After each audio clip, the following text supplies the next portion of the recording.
This is Can We Just Talk, the podcast and YouTube series where it doesn't matter if you're living under a rock. We'll fill you in on the past week's biggest, weirdest, and most impactful stories, headlines, and developments in a nice casual conversation. Set your volume and settle in, because coming to you from a random basement in New Jersey, this is Can We Just Talk. Another episode on the books. Same crew back: Troy DeSavino, Jacob Berg, Chris Sakonis, Richie Walbrock, Austin DeSavino. We apologize for some delay. There was some bad internet here at Half a Rack's Ribs house, so we apologize for that. But we're off to a running start now. Only a couple minutes late, so we're happy to be here, and we've got a full agenda to get to tonight. We actually have a bit of a different situation with how we're doing it. We're going to be spreading the news wealth around tonight. Everyone's coming in. We've all got a story to share, so I'm excited to kind of hand over the ropes and allow some people to bring their own stories to the table. So I bet you can kind of guess what some of the topics we're going to talk about. First, I will just kind of bring in everyone. How is everyone doing today? Pretty good, Troy. How about yourself? I'm doing all right. Chris, good? I mean, Rutgers basketball won by 30, so that's always got me in a good mood the day after. So good. Glad to see you happy. And Richie, how you doing? Yeah, I was just waiting for Chris to decide if he was good. If Chris is good, I'm good, Troy. You know that. Cool. And Austin, you all right? I was good until you started attacking my Wi-Fi. I don't understand what that's about. What'd I say? I just said the Wi-Fi wasn't working. I mean, was the Wi-Fi working flawlessly? Do you pay for it? No. Okay, so yeah, it is working flawlessly. I mean, it wasn't working flawlessly though. It's working good enough. You ain't paying for it. Well, now it's working okay, so we're good to go. We're fine now, but you're getting me fired up. I don't know what I did. I wasn't doing anything. I think you're just always angry, and I think that's the secret sauce here. But I think we all know what the first story is going to be to talk about, so I'll kind of just throw it over to Jacob. I tasked Jacob with this. Maybe this is what Austin's fired up about because he wanted this story, but Jacob is our CFO of the company. So when I ask for something to be operated and handled, I don't go to Jacob and give him the COO's role. But this is a financial situation. It's a financial story. I wanted him to take the reins on this one. And I think he's very well suited to explain what the heck is happening with GameStop and why the heck their shares hit $400 a share this week, even though the company is probably going to be going out of business in a couple of years. So, Jacob, do you want to explain exactly what is happening? You bet. I'm going to do my best here, and it's definitely a long story. I know that there are lots of podcasts, lots of other stuff you could see, newsreels. They talk for hours about this story. I'm going to try to simplify it just in a couple minutes. And I've heard a lot of people say GameStop when they're kind of saying GameStop stock. So I'm definitely going to do that like once or twice, just putting that out. But without further ado, I'll kind of get into this. I got my note sheet up, so excuse me if I'm kind of reading off here, but we'll start with some key terminology. Then I'll kind of give you guys a timeline, what went down. After that, I'll talk about some key players and kind of how they're feeling about this. And then after that, you can get to see our takeaways, which is, I think, the best part. So I'll try not to waste too much time in the explanation. But so to start off, so for some terminology, you're going to need to know what a stock share is. And a stock share is a share of ownership in a company. The price of the share somewhat correlates with the performance of that company in normal circumstances. And owners of the stock hope to sell the share at a later time at a higher price than they bought it in the beginning. In most circumstances, the shareholder does not gain any money just by holding the stock. The next thing here is a short sale. A short sale is a bet against the price of a share. In a sense, you borrow a share from somebody else and you sell it, and then you have to buy it back at a later time to return it to the person that you borrowed it from. It's a complicated task. It's a complicated thing to understand. It also has unlimited potential losses because the price of the share can increase infinitely. So, when you bet against the price of the share and you're wrong and the share price goes up, that difference is the amount of money that you're going to lose. Lastly, we got an option. It's sold for a lower price than a share, which makes it attractive to investors. It gives the investor the ability to buy shares at a later date for a set price. And it also has a lot of, it can turn gains exponential just due to its sense.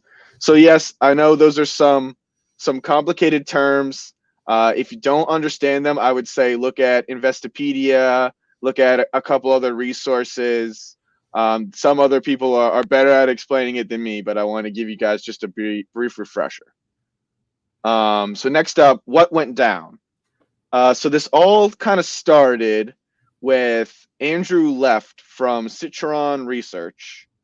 And he puts out some research and he takes a short position on GameStop. He's basically saying, look, GameStop, not that good. I think the share price is going to go down. And he puts out his research and he says, this is where my money, puts his money where his mouth is at and says, this is what I hold and this is how I see it. Melvin Capital is a hedge fund, and they also have a large short position on GameStop. Now, when we think about GameStop, many can agree that GameStop is obsolete. I think Troy mentioned it at the beginning as well. You know, there are brick and mortar stores, and brick and mortar stores in general just have been decreasing over time. Additionally, you know, when you think about buying games, buying video games and consoles, a lot of players don't need to go to the store to do that, don't really utilize GameStop in that way. And if you look at their business fundamentals, you'll see that revenue is dropping, profits are dropping. They're really just not doing so well in the past few years. And usually that influences the share price. And that's what people like Andrew Left and Melvin Capital are saying. They're saying, hey, we think the share price is going to go down even further. Now, GameStop price, their share price originally, is already pretty low, which actually makes this a risky move by some of these people who are holding short positions because, you know, the stock can only go down so much, right? And the margins get a lot smaller when you're shorting a stock that already has a low price. So I think during the middle of this week, a bunch of people on a Reddit subgroup decided just to spite these folks. They were like, you know what, Andrew Left, fuck you. Anyone else who holds a short, fuck you. We don't disagree with you, but we just hate your guts. And we want to see you lose money because that's what we want. We like GameStop. We don't like you. And we're going to see if we can try to make you lose some money. So they all band together and they start buying up stock and options and different, you know, financial tools to try to prop GameStop up to try to make that share price rise. And now some of the leaders of this movement, you know, they're claiming that this is just a distaste for Wall Street, claiming that, you know, we dislike institutional investors. We think they've taken money from the people. We dislike the way that they go about their business. And we just want to see them burn. It doesn't matter. They're fine with, you know, losing their investment. They're like, I don't really care if this stock goes to zero. I just want to see these people at the hedge funds lose their money. They don't care about their investment. So those are kind of the early birds when you think about it. This Reddit group, we're kind of the early birds when it comes to buying the stock. All right, next step here. So the early birds, the Reddit folks, the Reddit day traders, they cause a spike in the stock of GameStop. And this causes what's called a short squeeze. So I'll explain that in a moment. Let me just get back to the essence of holding a short position. So when you hold a short position, like, you know, Andrew Left, like Melvin Capital, you have to give collateral to the person whose stock you borrowed, right? And when the share price goes up, you're going to have to pay more and more collateral to that person because, they still think they own the share, right? So when this happened, places like Melvin Gordon and Andrew Left, they owed a lot of money to some people, and some of these companies just didn't have the amount of money to post that collateral, and in that case, they were forced to close out their position. Now, when you close out a position on a short, you have to actually buy that stock at the price it's trading at, which further causes the price to go up. And that is called a short squeeze. When you have to buy a stock again, and you also help cause that spike. So now we're talking about it. Oh, sorry, Troy. What's up? I just want to like give a roundup of exactly what you said so far. All right, good. In good. Okay. Very simple terms, right? And of the situation, not of the technicalities of how this has happened. A bunch of people on Reddit were like, F these people who are in hedge funds. Let's all pick a stock that these people are all betting against. For one, it will raise the price a lot for GameStop, and then these people will all lose out big time because they all bet against it. So pretty much eat the rich. Let's go. F the people who are in hedge funds, and let's make this really funny. Let's do it for the meme. Let's go with the Reddit team, and let's make this happen. I don't know if it was like necessarily eat the rich. I think they were manipulating the market the same way that a lot of these hedge funds do, right? Like they got a group of people together to inflate the price, and they're gaming the system, which in a free market, it sucks for the people that are getting it gamed against, but there's nothing wrong with it. But I think and sorry, Jacob, I don't know if you're getting to this, but I think one of the other big parts of this is the Robinhood app has shut down trading of these stocks, which is it's back now. But it stopped for a couple of days. They were trying to force people into like they could only sell it. You know what I'm saying? We're getting to that. But yeah, Austin, I agree with you in the sense that in actuality, it's not so much of that eat the rich idea because they're kind of doing the same thing. But I think that a lot of people who are kind of part of this group feel that sentiment, like they are actually eating the rich and going after. It was like a call on Reddit. It was like, let's all come together. Let's manipulate the market like they manipulate us. Let's all group up and do it to them. It might be. It was like a riot call. It was a call together. In theory. Yep. But yes, so like Austin said, there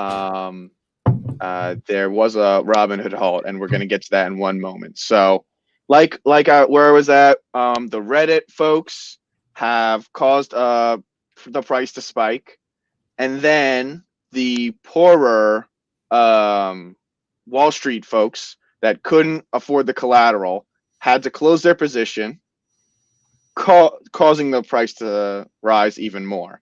And now there's a bunch of other, retail investors, day traders, normal folks who are going to try to hop on this train. These are the latecomers, and they're kind of seeing this happen on social media.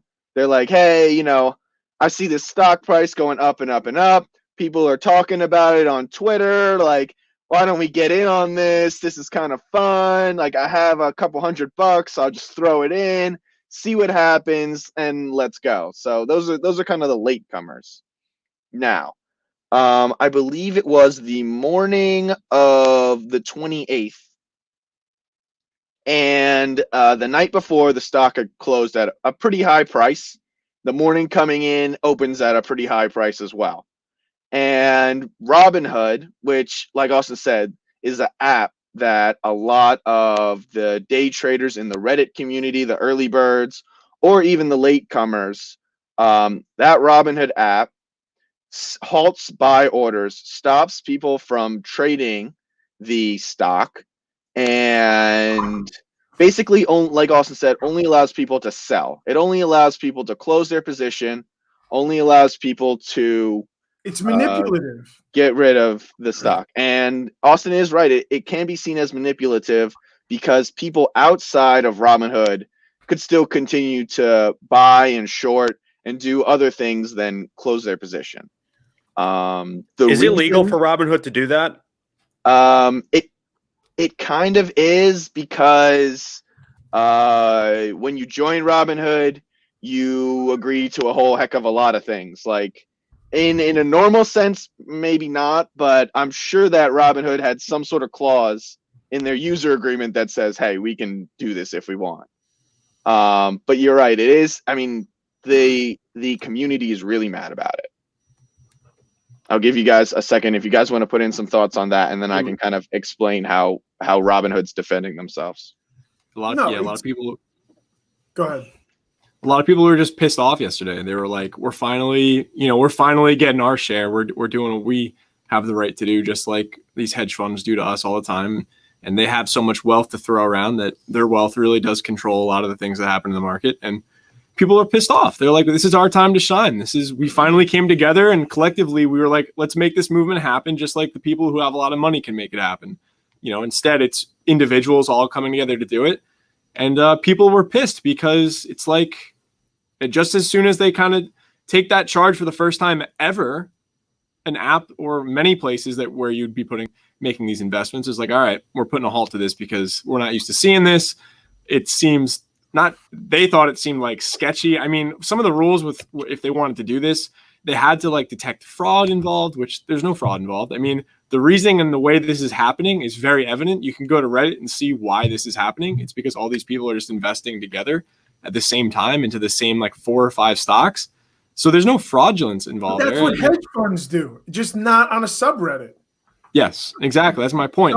There's no fraudulence involved at all here. So people were pissed off because they're like, this is our time to finally do what the rich do, to finally do what the people in the hedge funds do. And as soon as they do it, it takes less than 24 hours for it to get shut down by a place like Robinhood. Or I think, Jacob, did Merrill Lynch, did they stop it too? Did Ameritrade took it off? I know that. Yeah, a lot of the retail investor locations did pause the stock for at least some period of time, which is ridiculous. It's if you take away all the PR and all the polished speak that surrounds this, and you look at it for the facts, it's scared rich people running away. First of all, the chat needs to leave Chris alone. I don't know who this is. I don't know who this is. Chat, if you're coming after Chris, you can catch these hands, all right? If they're going to come after me for not being energetic enough, they need to change their profile picture. That's my opinion. Is this Charlie doing this? No, it's not. He's not. It's not. I want to say already said stuff. It's Charlie Welch. Anyway, go ahead. I want to say one thing that really annoys me about what is happening. I love what's happening right now. I just wish it wasn't GameStop. I wasn't upset about seeing GameStop go out of business because that company has been ripping people off for decades with how little they give. I'm just pissed off that that's the company that's getting all this value now. I wish it was something better. I really do. I wish Blockbuster was still around. Jewelers. Kay Jewelers has always been good to me. Or the other stock that's Jewelers. I mean, the other stock that they're buying into is AMC, and movie theaters are not exactly really good to their customers either. So I find that kind of weird. I don't know. No, it's the principle. They're just trying to manipulate everyone into selling their position and trying to spook everyone, but everyone's just got to hold the line. We're going to the fucking moon. That's my take on it. It's not Did you buy stock, Chris? No comment. See, I didn't. I wanted to get into it. I should have bought it when it was at 20 and the momentum was starting, but I held off too long. Because I don't. Contrary to what my whole appearance gives off, I do not actually own any stocks. I also want to point out. I would never guess that you own stocks. I would guess you'd own maybe a gold 747 Boeing. No, the joke is that I look old. But Chris owns war bonds from World War I. That's what Chris has. Yeah, maybe stamps. I would give you stamps. I mean, the reasoning that it is GameStop, it is AMC, is it's like this is that was the point. Let's stick it to these people. Let's throw a bunch of money at companies that really shouldn't be having this type of evaluation. And they pick the two companies that are the kind of the pinnacle of that right now. It's GameStop. For one, that didn't really take a pandemic to show that that company is worthless at this point. They were going to be out of business in probably 5 or 10 years. They were the new Blockbuster. And then AMC, places that can't really even show movies right now. It's just like they chose these stocks because it's like we are making such a joke of this that we just want to come together and finally get our money's worth. We don't even need a good stock to do this. We don't even need like a realistic one to make this work. We will choose a place like GameStop and AMC. And then it spilled over into like Tootsie Roll. The Dogecoin was getting some investments, which is also another cool story. I think Kodak, I think, was in there too. Yeah, Kodak. They didn't pick any of these big stocks on purpose. See, I got a free stock when I signed up for Robinhood for Groupon. I have one free stock. I wish Groupon exploded, but maybe we can get that going here. I've one of them. I do just want to say before we go to the next topic or when Jacob jumps in, I think it's a little weird that the person named the Slushy Boy with a weird like pedo mustache is calling GameStop employees creepy and scary. Don't hate on our fans. We have no idea who this is. Yeah, I'm hating on whoever I want. Also, on PRS Bolt. Who are you? Listen, you guys see, I'm used to this because I'm the host of Pulling Music. We have thousands, if not millions of fans. Okay, no, you guys. I would kick you. I would kick you. 5 people. I would remove your thing, but I'm afraid it's going to freeze, so I'm not going to do it to you. So, Jacob, go ahead.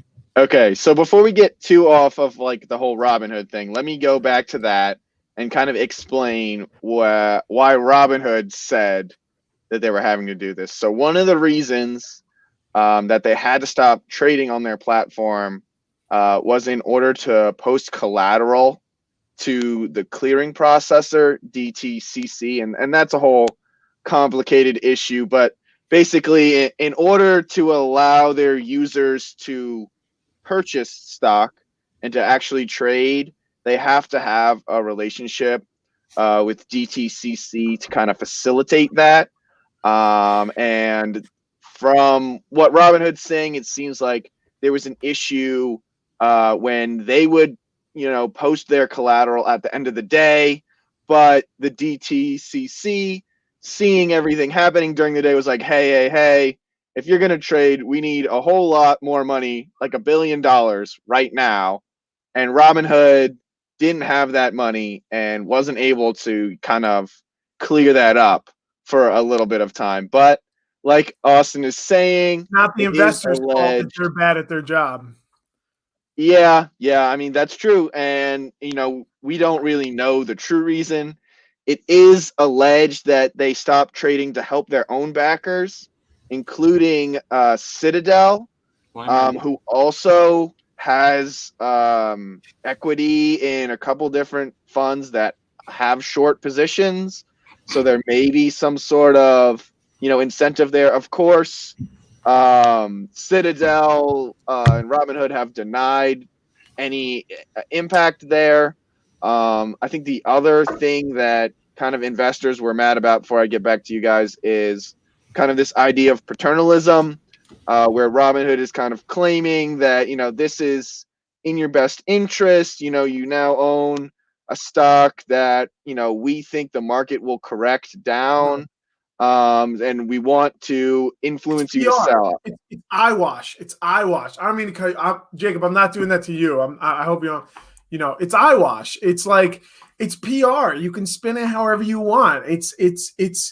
It's scared and shameful practice. It's the rich protecting the rich. It's Robinhood being the biggest hypocrite of its own name. It's protecting the rich. It's like, whether it works in their favor or not, that's the idea of the free market. So if you're going to lose money, hey, that's your right to lose money. If you want to make money, that's your right. If you want to do something that's like kind of, okay, we're all grouping together just to like these people out. It's not about ethics. Like if it's moral to do that, it's the market, like it's a free market and they're manipulating it. And only the New York Stock Exchange has the power to stop trading. And, there's a difference between violations of terms and conditions and like when you sign into the app and then there's this. So it's just, I don't know. Yeah, I mean, and by By the way, we have a bunch of new people coming in right now to watch, so thank you guys for joining. Yeah, welcome to all of our fans here. This is PRS. the first we've seen a lot of these. This is a podcast, not a radio show. What else are we talking about here? Let's go. What do you mean? What's wrong with me saying hello? So mad, bro? What are you so angry? I'm gonna put you in timeout. What is the beef? What's wrong? What's wrong with you? What's going on? Get out of here. You don't want me to thank people coming in to watch us? PRS Bolt, or is it with Oh my god. What's up? Look at this guy. This guy's just saying hi, and you're like, fuck you. Fuck you. Get out of here. Get out of here, bitch. Get out of here. Get the fuck out of here, bro. Hi, Kerm. Ready to continue? Yeah. Go ahead. Okay. Chris was saying something. Hold on. Chris was saying something. Sorry, Chris. You got it then? Yeah, I was going to say, like, I find it very hard to believe that not letting people buy certain stocks and thereby, creating an incentive to sell and attempt to sort of like tank the price is somehow in the investor's best interest. I would love to get an explanation as to how that makes any sense. I think Austin's pretty right. It's a pretty cynical move. It's a pretty shameless move. And, they deserve all the heat they're getting for it because it's a really crappy thing to do to their investors. Well, I'd say to Robinhood's point, the reason there is if you believe that the share price will eventually correct itself down to near where it started at, because this is kind of manipulated gain, then what you're doing by not letting people buy is stopping people who kind of like saw this trending on Twitter and said, all right, I'm going to get in on this, without really understanding kind of the levity of their decision. And I mean, that's classic paternalism. I don't know if that's necessarily true either, but I think that would be kind of somebody's counterpoint to your point there, Chris. I think Oliver brings up a good point. Can we put his comment on the screen? He did like 6 things. What do you want me? Which one do you? The first one. The first of the G's? Yeah. I think that's a good point. Chris, weren't you going to say something? What did you want to say? Yo. I mean, I didn't really have anything else to say. I don't know. I just find the whole thing kind of bizarre. But actually, no. Here's what I want to say about that.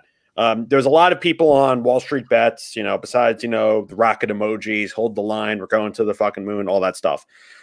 Besides all of that, there was a lot of anger about like what happened in 2008 when the stock market crashed.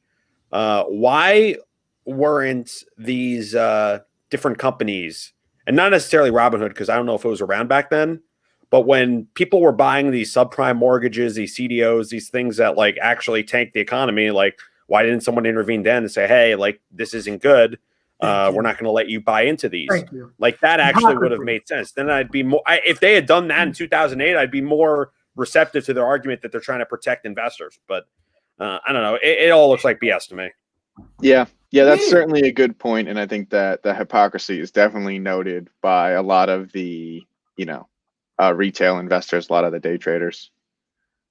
So back to our timeline here, we did mention that, Robinhood halted the ability to buy the stock or to buy options or shorts.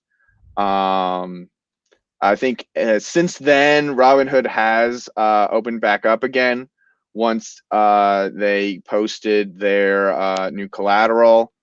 And like we've mentioned before, just the last point here is that, other stocks like AMC and other financial instruments like Dogecoin have also seen spikes in price, possibly due to some of the effects of day trading.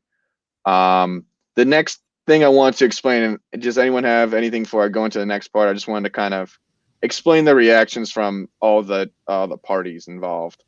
No, and that's what I was thinking of. That'd actually be super helpful, Jacob. Go ahead. Yeah, briefly walk us through everything. Okay, so first we got Wall Street. So they're obviously unhappy. Some of them are unhappy, at least are unhappy because they lost a lot of money. A lot of these people holding shorts lost a ton of money. They're kind of mad at some of the regulation for day traders because it is different than the regulations that they face. And I know there are a couple reports of people like Andrew Left getting death threats, getting his family getting death threats from people on the Reddit chain. So obviously they're going to be pretty unhappy about that. Some of the people in Wall Street are happy because some of them kind of hopped on this train. They saw the stock going up. Maybe they made a correct call and were able to invest at the right time and made some money. Some of the richer hedge funds and people who owned short positions kind of are probably a little annoyed that they had to put up a lot more collateral. But if they have the money, then they can kind of wait it out if they think it's all gonna level out in the end. Up next is Robinhood. So they're pretty unhappy. Obviously, everyone was trading in one stock, which makes their job pretty hard to do. It's a pretty abnormal circumstance. But yeah, Austin's right. They probably should have been prepared for that, and they probably should have been able to keep this trading open. And that's really kind of ruined their reputation, which I'm sure sucks for them. The day traders, and we have, again, some of the Reddit folks on kind of the early birds and some of the latecomers. So some of them are happy because, they bankrupted at least one of the hedge funds that I saw, Melvin Capital. And some people made a lot of money. A lot of the early birds, a lot of the people that were kind of leading this movement, they made a ton of money when the stock went up. I'm not sure if it was realized for them or unrealized. I'm not sure what their positions are now, but they at least had a chance to make, up for many of them more than a few $1,000,000. Some of these day traders are unhappy. Obviously, the freeze by Robinhood was pretty bad for them. They definitely didn't take that well. And you can kind of see that from our assessment of the situation as well. They're kind of mad because I believe the government kind of helped to bail out some of these hedge funds that failed. And obviously that's going to make people mad, especially now when we're thinking about COVID stimulus and the lack of that. Not to mention the servers were shut down on Reddit. So people are going to be mad about that as well. And, in the coming days and weeks, there's a good chance that, some of these people, especially the latecomers, are going to see losses on the stocks that they bought or the options that they bought. Last up, we got government folks. And basically, they're kind of just mad because the people are mad. And that's kind of their job, I'd say, right? And they're kind of gonna, I think, look to blame the SEC, who probably deserves a portion of the blame here for not really having a plan for this type of situation. But I will say that I think the government kind of wills the SEC forward. So really, they're just kind of blaming themselves. But I've got a couple takeaways, but I kind of want to get your guys' thoughts before we get back to me again. Go ahead. Troy had me muted over here. I have one thought. First of all, why is my freaking screen blue right now? Why am I blue? He's on a Nintendo DS. And also, boys, can I just get an F in the chat? Can we get some Fs rolling in the freaking chat for stonks? Am I right? Stonks. Well, listen, I want to wrap up the stock talk and we'll move over to some stuff. So we'll give our final thoughts on this. Fs. But yeah. Listen, beginning of the day, everyone was happy. They were giving it to the man. They're getting their money's worth. They were showing the hedge fund people. And then the hedge fund people were all sad. And they're like, all right, we got to do something about this. So then, they called on their friends over at Robinhood, over at Ameritrade. They're like, all right, you got to let them not be able to buy them anymore for a little while. And then those people were angry. And everyone was just angry because money's involved. So there's always going to be some angry people involved. But now it's back. But it looks like we saw the height of it for a little while. Unless you're in the chat of everyone saying, like, hold the line. We're still going to the moon. We'll have to see. Maybe this time next week, AMC will be worth like $6,000 a share. Who knows? I kind of doubt it, but I don't know. We'll wrap up the stock talk. Jacob, I'll let you give your final thoughts, and then we'll move over because I want to hear Chris's story too. Okay. Yeah, I just got a couple of takeaways real quick, and I got three quick ones. So the first one is all this is done. Everything that's done person to person is all hush hush. Nobody knows what other people have, and like unlike financial institutions, when financial institutions publish research, they have to give their position. People on Reddit don't have to give their position, don't have to tell you the truth, and don't have to be accurate with you. The second thing is and obviously as a business major, maybe I'm seeing this from a different light too, but I kind of dislike how, everyone thinks that they will only make money in the stock market. Like, I think it's a lot more like sports gambling than some people will kind of admit. So all the people that are saying, "Oh, we're gonna hold, we're gonna get gains," well, some of you are not gonna get gains, and that's kind of the way it goes. And that's mostly because I think the we're all in this together mentality is kind of flawed, because the people who lead these groups, the people who were in on this first, they're gonna make a lot of money. And for everybody else, it only works if you sell before everybody else does. If the stock is not really priced accurately, a lot of people are going to lose a bunch of money because the stock price likely will eventually correct. But yeah, those are my 3 takeaways. Yeah, I thought it was a really. The one thing I thought was funny about this story was it happened on a Wednesday, and the past 3 Wednesdays have just been absolutely fucking wild. With this, the inauguration, we had no idea what was going to happen. The storming of the Capitol, and then we had like a stock market revolution. Like, it's just been a wild 2021 so far. This has been it was a crazy Wednesday. I think this is one of the better ones compared to what we've seen in the past. But listen, it was a funny story for some people. For hedge fund people, they're not going to be able to get their second summer home. So I apologize to you guys, but I think you'll be okay. I think you'll be fine. So guys, I think we can move away from stock talk. Is this better, Kerm? Do you like this better? What happened? What did Kerm say? Oh, okay. The comments are really coming for half a rack of ribs. Yeah.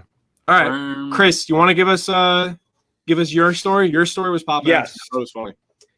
Yes, in the world of things that don't involve people losing a lot of money, the Miami Heat announced that they will be welcoming back fans. Actually, they did welcome back fans starting at last night's game against the Clippers, allowing 1,500 fans into their arena. And, it's an indoor arena. A lot of people are saying, how are you going to keep the fans safe? How are you going to make sure no one gets COVID? Well, the Miami Heat have a bit of an interesting plan. Instead of testing everyone a couple days before, like the Buffalo Bills and some other teams have been doing, Miami Heat decided to take another approach. Dogs that are specially trained to sniff out COVID. Hell yeah. So basically, the dogs will walk past each fan upon arrival. If the dog sits down, it's indicating that it has detected the virus, and that person and anyone they're with will not be allowed into American Airlines Arena. Chris, let me ask this. Why do we have rapid testing? Why do we have to develop all these crazy rapid testings if we could just not? Couldn't we have just trained the dogs to do this entire time? No, send the labs out. Man, I know, but we got to send these results out to a lab. It takes like 5 days. You're telling me all it takes is to get a dog to sit down. That's all I got to do. Get this dog to sit down. I think you're oversimplifying the process. It takes a lot of training for a dog to be able to. You're telling me successfully sniff out. You're telling me it's simpler to develop an entire scientific way to figure out how do we detect COVID among. We have these COVID tests, and I feel like that's a pretty difficult thing to figure out the first time. We had to get a mass COVID testing system out there. We had the spit test, we had the nose swabs. Meanwhile, all we had to do was train dogs. They sit down. Sit down if you detect COVID. How the heck do they train these dogs to detect COVID? They just brought them around people who had COVID a lot. You don't even know how it works. And you want more of it? You don't even know how it works. You're like, why can't we have more of it? What is this? Like, I'm done with you. Goodbye. I'm done with you. I think you guys have so basically the real issue here. Especially now, half a rack of ribs, free half a rack of ribs. He needs like 2 minutes. He's too angry tonight. You guys have forgot about the real issue. Oh God, he's coming down. Dogs can get COVID. So those dogs better be getting hazard pay. I'm talking like treats and a half, maybe like double treats, because they're risking their lives to help us go to Miami Heat games. I mean, that's a pretty big ask. Yeah, I'm with you. I mean, these dogs are being put at risk. It is, however, a pretty accurate way to detect COVID. In fact, if you have COVID and you haven't developed symptoms yet, the dog will know that you have COVID before you do, and possibly before a test can tell you. So, I mean, it seems like it's a pretty accurate way of detecting someone with COVID. It's only 1,500 fans, so there's plenty of room to spread out too. Masks are required. They're not selling alcohol. They've made a lot of changes to try and get fans back in to the arena. And, you know, I for one am shocked that a team from Florida is being this cautious during a pandemic. Chris, it's safe to say those dogs are good boys. You know, I think that's very good boys. It's a good boy, and that dog deserves a treat, I think.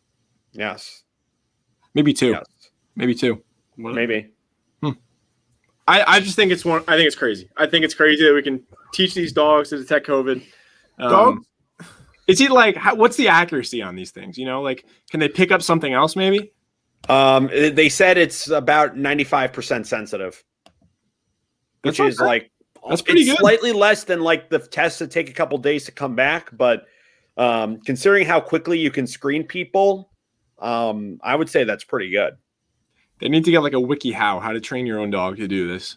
Yes. That would be do you know how hard it is to have dogs become like bomb sniffing dogs or disease sniffing dogs? Like, do you have any idea the years it takes to get dogs on the, like, my dog doesn't even know not to lick certain parts of his own body. It takes years to do this because COVID hasn't been around for years. It came out in like March. It really hit the United States. So I feel like it didn't take that long. Get destroyed. And you think this blue, this is like a whole, you think the first place in the United States that would have access to this high level of training is the Miami Heat basketball arena? You're turning into me. You're turning into me. You see, like, this is a good thing, and you're like, oh, why can't there be more of it? Why? Blah, blah, blah, blah, blah. Like, that's my lane. Stay out of my lane, bro. Like, you're like, this is a good thing. This is what more testing and more insight into this disease is always a good thing. Can you please give chat some free money? Just guys, I'll tell you where to send a Venmo request to. Helena, is that Austin? If you drop my Venmo on here, I swear to God. Why am I blue? All right. Why am I blue? I think it's crazy, Jacob. Now, Chris, you're surprised that any Florida team is being this safe. I mean, I don't know if this makes it like super safe because there's still. I'm saying by Florida standards, it's safe because Florida, like. If a Florida team said we're going to pack the arena to full capacity, like the state government would not stop them. No. People in Florida, and I've experienced this firsthand, people in Florida are like notoriously not caring about COVID. So the fact that the Miami Heat are going through all this trouble when, from like a legal perspective, they wouldn't really be required to, I actually think it's kind of I don't know if I would say impressive, but it's interesting to see the lengths that they've gone to have fans. I mean, the Raptors are in Tampa. They were having 3,000 fans and not testing them. And Miami's not even having half that. So, well, Canada probably has this all under control by now, I would imagine. They're actually in lockdown right now. All right, Chris, I'm defending you against chat. All right. I'm just saying, I appreciate that. We're going to talk about it. All I said was that Canada was in lockdown right now. I know. I'm just messing with you. No one's safe. All right. No one's safe. Now, let me ask you guys this question: if you had the opportunity to go to an NBA game around here, dog could sniff you for COVID, and everyone else around you, 1,500 people, you could spread out way beyond. There's no good basketball teams in this area. There's no good basketball teams in New York City, and there's none in Philly, and there's no good college basketball teams in New Jersey, New York, or PA. They're not good. They're not good. There's no regular season. There's no regular season NBA game that you could convince me to go to in general, just without COVID.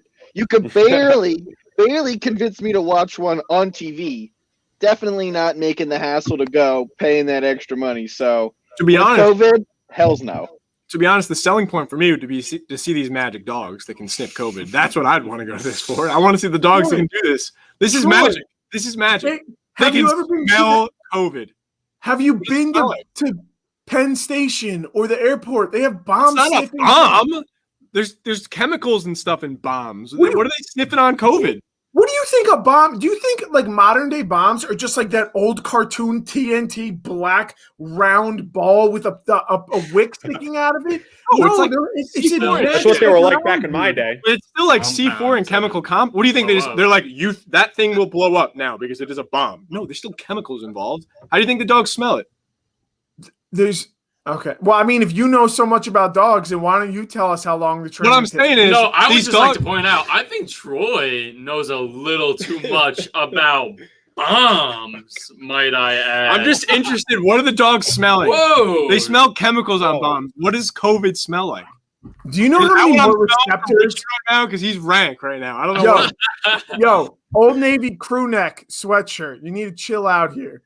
Do you know how many more nerves or sensory endings there are in a dog's nose compared to ours? Just because you have a stuffy nose and it's hard to smell fettuccine Alfredo. I'm not denying if this is real. I'm simply asking. I want to know what these dogs are smelling. What does COVID smell like? I'm not like, there's no way this is not true. I believe it's true. I'm just saying, what are they smelling? What does COVID smell like? Are you asking us? You think anyone on this call knows? I'm so done with. I can't deal with you tonight. I'm gonna put you on mute. I'm gonna kick you out of your own house because this is getting. Chat's got my back. Chat's got my back. I can actually answer that question, Troy. Go ahead, Chris. I'd love to hear your answer to this. Yeah, because I went back and read the article again, and I picked up on this a second time. This guy is named Kenneth Furton. He's the vice president at Florida International University, which trained these dogs to work at heat games and other areas. He says, in this case, dogs are trained on the odor of the virus and on the metabolic changes of a person who has COVID that produce an odor that dogs can smell that we can't. And they can be trained to basically sit down and be a good boy when they smell someone that has COVID. That's crazy. That's crazy. What if the dog just gets tired and accidentally sits down next to someone? Yo, then that guy's getting does that person have to get kicked out of the game? Like if he sits next down to the I would assume they wouldn't be allowed in. Oh boy. I don't know. I would hope that like they get like paid time off where they can sort of relax. And they don't have to do that. So I don't know. Jacob, I don't know how that would work, to be honest. You made a good point, Jacob. These dogs can carry COVID. So I hope these dogs are safe. Like can dogs like get the negative effects? I don't know if they can get sick. I think they can just get infected. So they can carry it, but they don't get sick. I don't think it like gets them sick like it does humans. But they can carry it. Yes. Okay. Interesting. Well, I hope the handler is safe for this because the dog lives with somebody. So I hope the handler. Yeah. Like I guess that would be a concern. That dog has to come in contact with a lot of people. You got to take Clorox wipes and wipe the dog down when you're done. I think Anal Lord has a good point down there. Was good, dog. Cool. Chris, good story. I enjoyed it. I thought this was very, very funny, interesting. I'm not denying whether dogs can smell COVID. I'm just fascinated that their COVID has a smell and that their nose is that good that they can smell. What did you say? Metabolic changes? Is that the terminology? I'm not a scientist. Metabolic changes within the body when someone gets COVID and emits some sort of low-grade odor that us humans can't smell. Wow. And dogs can, and that's how that happens. I read a thing about dogs being able to smell changes in like blood sugar, like hormonal changes in blood sugar. So like people that may need an insulin pump or people that have diabetes can actually use the dog to help them, which is kind of interesting. So kudos to dogs. Really, really man's best friend.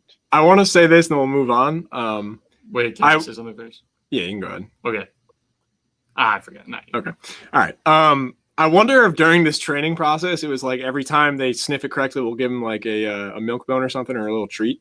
I wonder if how else are they going to train them? No, they get it's a special toy they have. So they only get when dogs like this canine units are working, they only get one toy the entire career. That's it. It's usually like a towel that's wrapped up with some bands around it, and that's it. So it's the only thing it knows that is a reward. And like the training is insane. Ty Diego he's saying it right. I was gonna say, like, I wonder if, whatever reward, if the dog just keeps sitting down and like the numbers of COVID cases are spiking because the dog just wants more treats or rewards. So, but it's not. That's what. Yeah.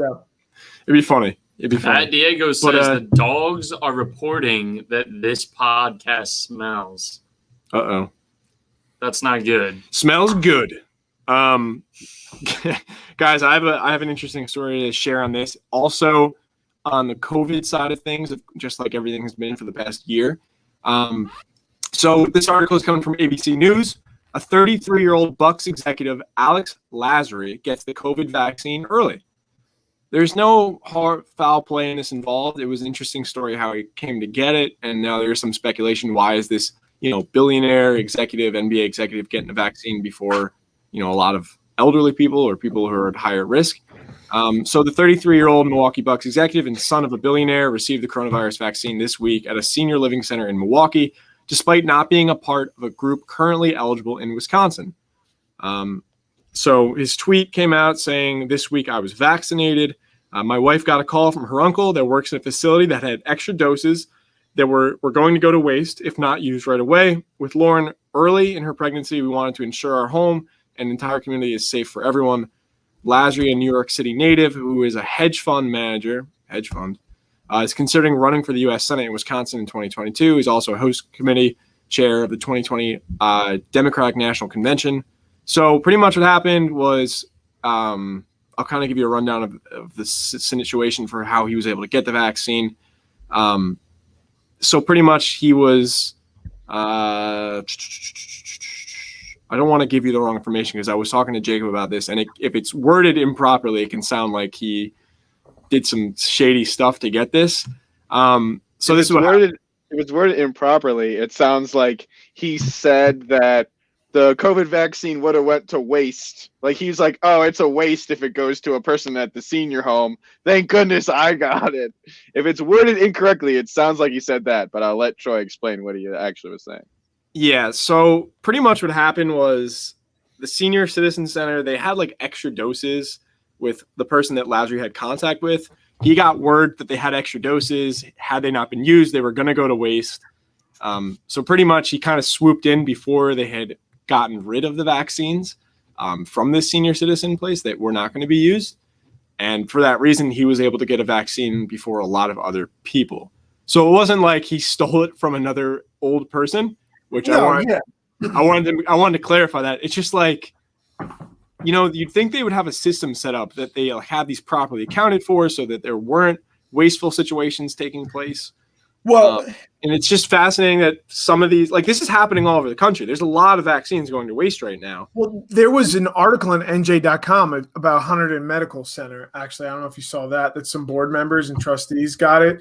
But sometimes they're able, depending on the size of the person or the age or things like that, sometimes they're able to administer more than one vaccine per vial. So even if they have one vial per person, if you get a couple that you're able to get two out of, then there's some left over. And I think we're entering a space where we need to be a little bit careful around with the media, how it's presenting some of this, right? So if in actuality these were going to go to waste, it's better that they're in the arms of someone than in the garbage, right? So it sucks. Like, it's an easy headline to look at and be like, oh, the rich and the powerful are getting it before us. But the rich and the powerful are rich and powerful because they have more connections, right? So they're going to know people that have this. And yes, it's a little bit unfair, but at the same time, it's better to have it in someone to have it in no one. But I like, don't get me wrong. I understand the other point. Well, it's like, okay, go find someone to go. Like, how hard are you really looking to find someone to give a vaccine to before you start calling these people? That's fair criticism. But human beings, if you want a vaccine, everyone deserves a right. And I understand there's a process that goes behind it, but it's a slippery slope when we get into these headlines where it's like, owner, billionaire, hedge fund manager, possible Senate runner gets vaccine before everyone else. It's like, that's not exactly the full situation, but I understand, that's how the media works. So normally I'm, anti the rich and the hedge fund people, but in terms of medical and health, I think it's important that people are getting the vaccine first and foremost. How they get it, that can be examined later and why they get it, but them getting it shouldn't be the headline. How they get it should be, if that makes sense. Yeah, absolutely. And that's a good point, Austin. Like this guy's going to have to get a vaccine eventually. So down the road, this adds one extra that can go to someone else. If this situation had come up to me, if someone was like, hey, we got an extra vaccine, you want to come in 30 minutes, you can get it. I would say yes too. And I'd probably feel guilty, be like, did I just steal that from someone else? And I'd be like, there would be people who'd be like, why did this, 21-year-old guy, chat, I'm not a little kid. Why did this 21-year-old guy just get a vaccine before a lot of people who are elderly and have, pre-existing conditions? I would feel guilty too. So this guy, he came out, explained, listen, this guy just made an opportunity. I said I would take him up on it. I came in, it was going to go to waste. Obviously it should have went to someone who was a senior citizen, first of all, but this is the situation. Nothing I can do about it. I'm not going to let it go to waste. Like he said he wants to take care of his wife. Like, let's not kid ourselves. If we all have if my wife was expecting, or like if I had a chance to ensure the safety of my loved ones, and it wasn't breaking a law or it wasn't taking the vaccine away from someone who needs it more. And I think that's the crucial piece, right? Like, that's what we should be asking. Not did he get it, but did they take this away from someone who needed it more, or was there really no one else? And in most cases, there's probably not going to be no one else. And like, that's what these journalists should be looking for. Like, did they skip over people to give it to them? Not they had some left over on a Friday afternoon at 6:30. They don't have another appointment set up for Monday and they're going to expire by Saturday morning. Like, it's there's a lot of minutia that goes into this stuff. It's an interesting story. I want to get Chris's thoughts on it, because there's a lot of stories now coming out. Like, people from other countries are coming over now too to get in lines because they're getting. I saw a couple stories on the nightly news this week. There was reports that people were coming over from Canada and they were getting a vaccine before some Americans, just because they have these leftover lines. You show up, and this isn't like a rare thing. Like, this is something that is happening, that they're like, we have leftover vaccines. If these people who have appointments, they don't show up, they're going to go to waste. Yeah. We have like an overflow line. You can get in line, and there's a chance if you get in line, you can get a vaccine that day. And it seems like a weird system that's set up. It seems like there'd be a way to ensure that the people who are signed up to get these vaccines, nothing goes to waste. I can't imagine making an appointment to get one and then not showing up after everything that's going on, but I know a lot of things are happening in people's lives. It's just crazy. Chris, your thoughts on this? Yeah, I mean, here's the other thing you have to keep in mind too. Like, for instance, when I hear like government officials and reporters talking about the vaccine, they say, oh, we have 50 million people in this high at-risk category. We need to make sure they're all vaccinated first. That also doesn't take into consideration that there's a sizable portion of the American population, even people who are at risk, that don't want the vaccine even when it's available to them. So we're going to find ourselves in an inflection point. I think we're at like, I want to say it's like 20-something million first doses given out, and a smaller fraction of that being second doses. And we're going to hit a point pretty quickly, probably in the next few weeks, where there's enough vaccine to give to all of the at-risk people, or at least the highly at-risk people. But not all of them are going to get their vaccine because some of them don't want it for whatever reason. And when that happens, we're going to be in this weird situation. Like, do we wait for some of these people to come around, or do we move on to the lower risk categories? So like, that's like a very interesting and important conversation that people need to have about this is, all right, there's obviously a segment of the population that is, raring to get this, including younger people. Then there's a segment of population that wants nothing to do with the vaccine, no matter who says it's safe and effective. So we got to sort of figure that out, because that situation is going to come on us pretty quickly. And, there's going to be a decision. Do we wait for more people in one group to come around to the vaccine, or do we move on to the next group? It's weird. It's a weird dynamic that we have right now. It's like two very opposed sides. But, we'll have to see how it rolls out. I know that they're trying to ramp up how many vaccines they can get out in a day. There's still millions and millions of people in this country who need that vaccine. And the system that's in place right now, there's a lot of vaccines that are going to waste. But here's a story of one person who was in the right place at the right time, able to get a vaccine mid-30s just because of how the system is, and they have those extra vaccines. And, good for the guy. Like, I would do the same thing. Someone gave me a call and was like, hey, we have an extra one. You want to come in 20 minutes to get this? I'd say the exact same thing. You'd probably feel a little guilty about it because someone, maybe have needed a little bit more, but I'd do the exact same thing any day of the week. So this guy shouldn't really feel too bad about what he did. Doesn't sound like there was any ill play. And you're right, Jacob, you said it first. There was a little weird wording involved. It made it almost sound like the guy stole a vaccine right out of the arm of an elderly person. But yeah, Richie, before we move on, you want to give your thoughts on this? Yeah, I just think it's weird that it's something so important. They wouldn't have a system in place to That's a good point. Not have all these things go to waste, especially considering the amount of people in the country that still need the vaccines. And I know they are probably still going up and pumping more out. And then there's this story of the guy. I don't think he did anything wrong in it. Honestly, I was just trying to say word for word what you said. I thought it sounded good. It was really good. You're making good points. Maybe I have good points. I know.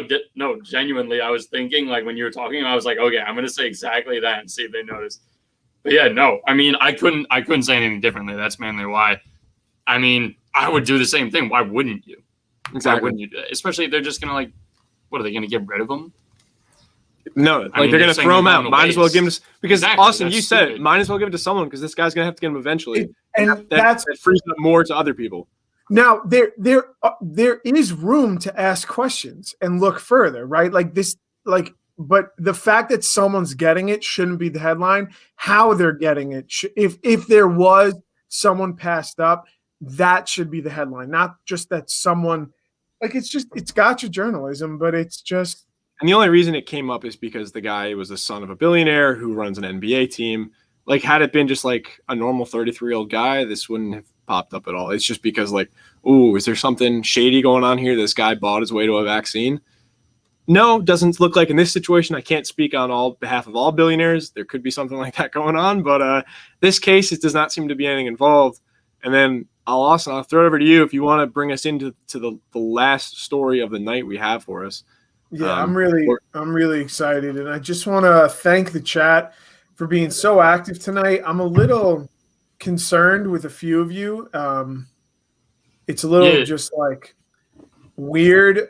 First of all, I do want to say too, like, we get to have fun with Chris. No one else does. So if you need to come at anyone, come at me. I'm like almost 30. I'm chubby. I'm like super pale. I don't have a fashion sense. Like, you can come at me. Don't be coming at my boy Chris. Okay. I will say Lauren is like the only person who's being nice in this chat. Yeah, except obviously for her friend that I think is watching the show with her, Jackson. I just want to let you know, Jackson. You see me coming down the street, you cross. For our podcast people, right, buddy? For our podcast people who are listening to this at a later point, we have a very active chat right now, and some of them are throwing shade at Chris. Chris, these people don't even know the good inside jokes, so don't even take effect to this. These people don't even know me. We don't even know that we make fun of you for being old. You're pretty famous. You're one of the hosts on. I'm really not that famous. Like, even CEO Troy, you want to come at Troy? You can't. Like, the only person on this show you can come at is me. Okay, so you want to size of the Lauren can make fun of anyone she wants. Lauren can make fun of anybody she wants. Look at that, another happy face. She's just spreading joy. And Fat Diego. Lauren and Fat Diego are the only good ones. This slushy character, like this I already banned one person today. Don't make me ban another.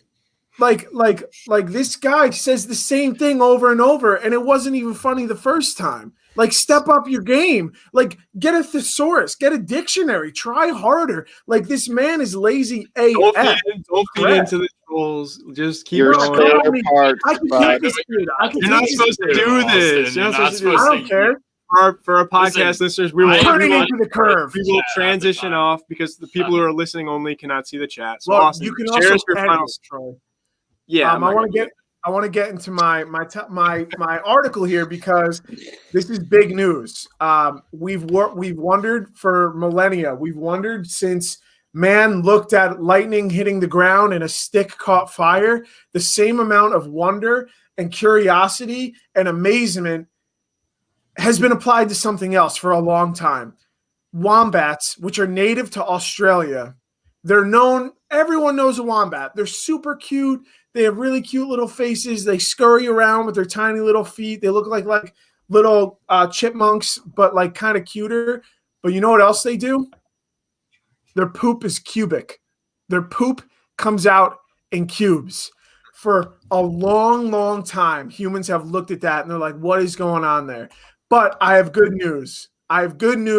Slushy boy, I know that your brain is probably operating at maximum overdrive trying to figure out what a cube is to begin with. For those of you that don't know what a cube is, I'm assuming Slushy doesn't know what a cube is because, again, like he doesn't know how to type anything else except the same chat over and over. A cube is a 3D square, okay?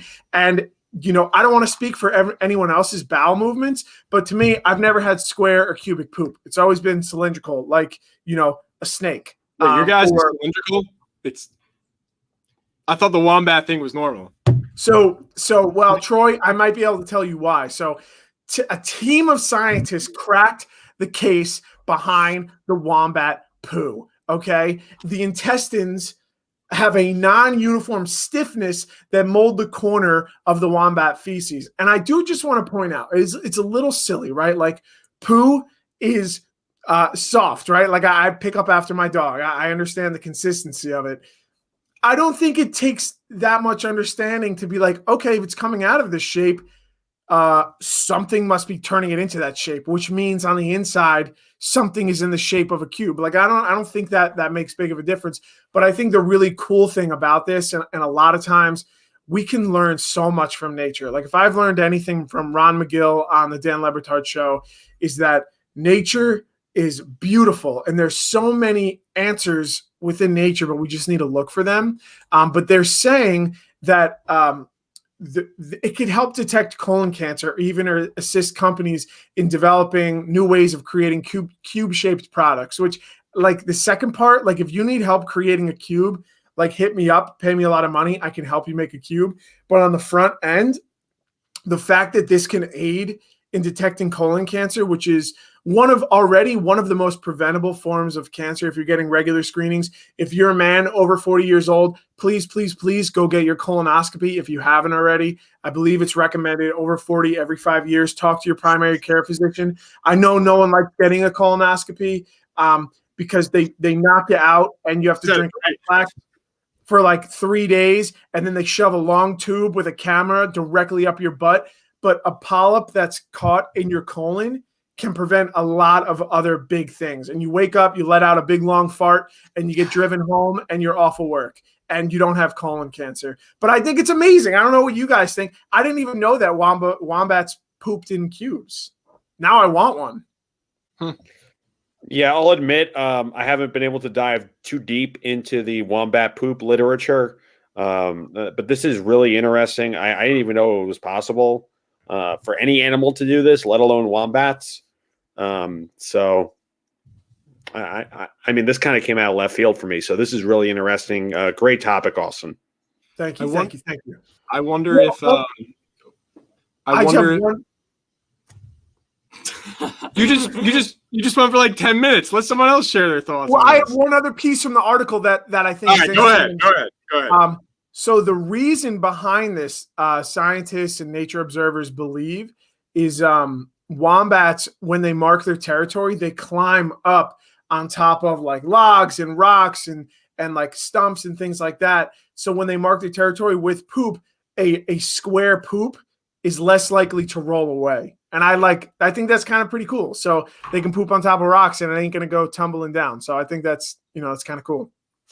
That would be helpful. I mean, because it's already hard enough to keep it all in the area, like in the bathroom. Like if it was square, probably wouldn't go anywhere. I just would like to say, Jacob, I agree totally with what you've been saying with the whole poop conversation. I too would love to see a picture of this poop, and I really wish Troy would pull one up and throw it on the screen. It's in the article. I did look up. First, I looked up wombats because I never seen a wombat, and then I wanted to see their poop.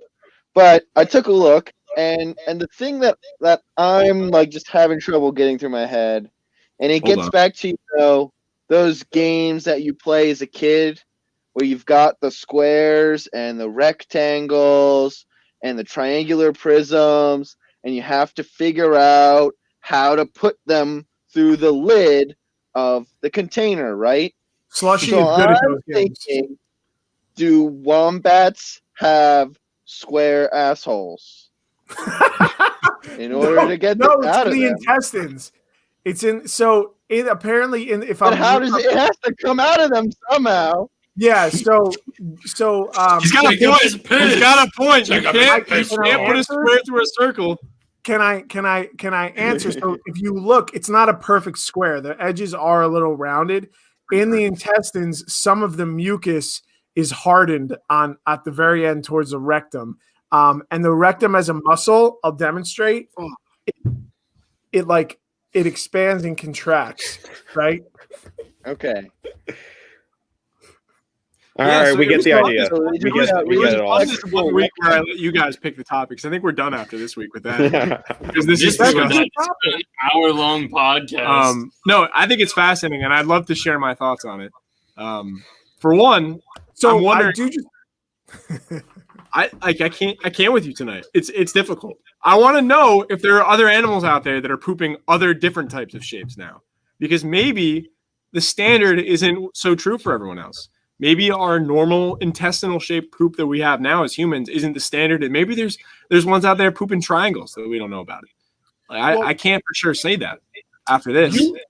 For our viewers that are hearing this on the podcast, be careful, okay? I got a little lazy. I didn't want to type in cubed wombat poop, so I just put in WOMB poop.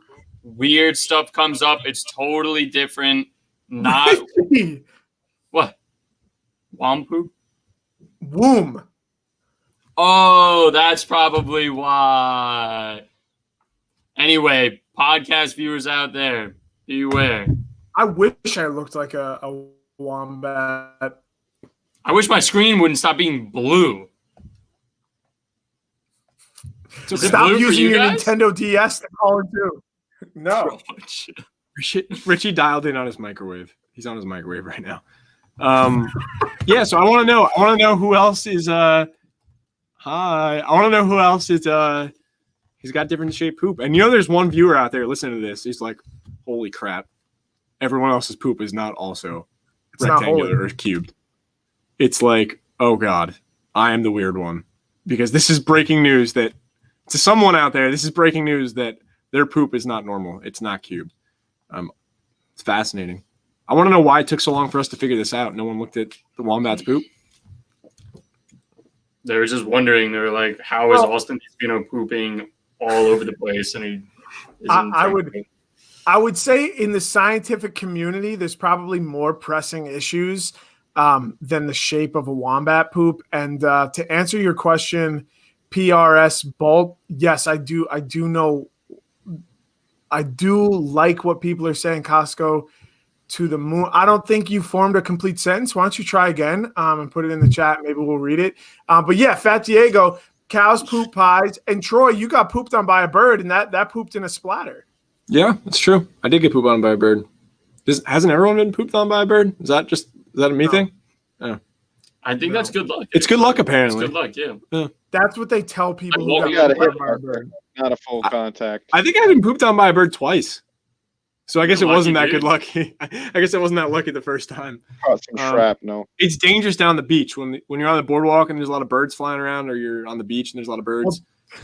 Well, Troy as a little kid would be like under all the seagulls. He'd be like, wow, look at all the seagulls. And they would just poop right on his face. And we'd be like, Troy, stop standing under the birds. Listen, it's like, something. Wow. As a kid, it's something about like having an obsession with things. It's something about having an obsession with things that fly. I was really infatuated with those birds. They flew crazy. Chris, I know you can relate. You love planes. They fly. It's just something about that. You can't stop. I do love planes. I mean, planes don't. Has a plane ever pooped on? It's kind of a false equivalency. So planes glide though, right, Chris? They don't fly. Use different physics. If they're gliding, that means the engines have failed, so they're not supposed to. Oh, see, that's why we have you here. I would have never known.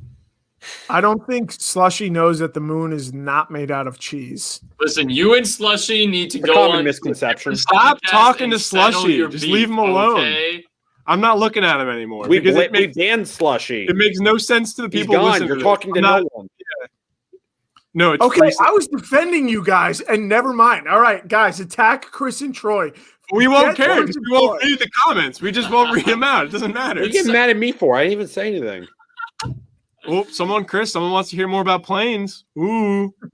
Ooh, Morgan wants to. I gotta make like a separate plane only podcast. Yeah, polar planes. Chris is doing his own plane podcast. Yeah, we're gonna call in Morgan. We're gonna find out who that person is. And we're gonna call him in and be like, what do you got? Any plane questions, bro? If planes did poop, what would the shape be? Would it be cubed? What do you think? No, it's frozen. I think it'd be a string. Like a goldfish. It'd be like a goldfish poop.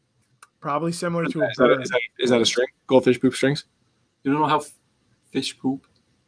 I'm not familiar, no. They poop strings? They poop in long beads, bro.